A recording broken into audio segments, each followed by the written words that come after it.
4 దశాబ్దాల సుదీర్ఘ నట ప్రయాణం సెలవు కోరుకుంది. విలక్షణ నటులు కోట శ్రీనివాసరావు గారు తుది శ్వాస తీసుకున్నారు.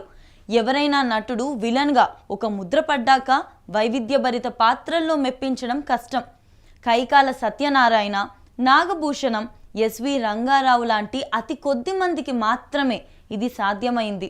రెండో తరంలో అంత గొప్ప స్థాయిలో ఎవరైనా నటించగలరా అనే సందేహపడుతున్న టైంలో కోట శ్రీనివాసరావు రూపంలో వచ్చిన ఒక మెరుపు దర్శక నిర్మాతల పాలిట వరంగా నిలిచింది, గొప్ప ఖ్యాతిని సంపాదించింది. 1978లో చిరంజీవితో పాటు ప్రాణం ఖరీదు సినిమాలో కోట శ్రీనివాసరావు తెరంగేట్రం జరిగింది. అయితే ఆశించిన స్థాయిలో అవకాశాలు రాకపోవడంతో హైదరాబాద్లో చేస్తున్న బ్యాంక్ ఉద్యోగంలో కోట బిజీ అయిపోయారు. 1985లో దర్శకులు టి కృష్ణ నుంచి వందే మాతరంలో చిన్న వేషం కోసం వచ్చిన పిలుపు ఆయన కెరీర్నే మలుపు తిప్పేంత గొప్ప పరిచయం అవుతుందని బహుశా ఊహించి ఉండరు. అదే టి కృష్ణ ప్రతిఘటనలో ఇచ్చిన కాషాయ క్యారెక్టర్ కోట అనే పెను సంచలనాన్ని టాలీవుడ్కు అందించింది. అక్కడ మొదలైంది చరిత్ర. వరుస ఆఫర్లతో కోట ఉక్కిరి బిక్కిరి అయ్యారు. చేస్తున్న జాబ్ మానేయాల్సి వచ్చింది. 1987లో ఆహనా పెళ్ళంటాలో పిసినారి మామగా కోట పర్ఫార్మెన్స్ చూసి ప్రేక్షకులు పొట్ట చెక్కిలయ్యేలా నవ్వుకున్నారు. బ్రహ్మానందం కాంబినేషన్లో వచ్చిన సీన్లు జనాన్ని మళ్ళీ మళ్ళీ థియేటర్లకు రప్పించాయి.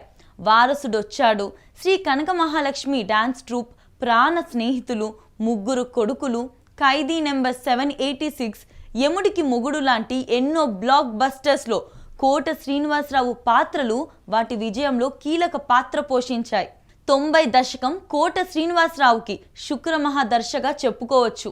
వెంకటేష్ శత్రువులో థ్యాంక్స్ అంటూ వెరైటీ మేనరిజంతో చేసిన విలనిజం కొత్త ట్రెండ్కు దారితీసింది. చిత్రం బలారే విచిత్రంలో అద్దెకున్న వాళ్లను పీడించే బ్రహ్మచారిగా, బాబాయ్ హోటల్లో సినిమా పిచ్చి భార్యను భరించే భర్తగా, రౌడీ అల్లుడులో కామెడీ విలన్గా, సీతారత్నం గారి అబ్బాయిలో స్వార్థంతో నిండిన మేనమామగా, ఇలా చెప్పుకుంటూ పోతే 700 సినిమాల దాకా ఈ లిస్టు ఆగదు. బాబు మోహన్ కాంబినేషన్లో కోట పండించే హాస్యం కోసమే కథల్లో కామెడీ ట్రాక్స్ రాసుకున్న దర్శకులు, రచయితలు ఎందరో. ఆ నలుగురులో వడ్డీ వ్యాపారిగా కోట ఇచ్చిన పర్ఫార్మెన్స్ ఒక డిక్షనరీ లాంటిది. క్లైమాక్స్ వరకు తిట్టుకున్న ఆడియన్స్ ఆ తర్వాత చప్పట్లు కొట్టారంటే ఆ ఘనత కోట గారిదే. ఆడవారి మాటలకు అర్థాలే వేరులే. వెంకటేష్ తండ్రిగా ఇప్పటి తరానికి సైతం గుర్తుండిపోయేలా చేయడం కోటకు మాత్రమే సాధ్యమైన సిగ్నేచర్ స్టైల్.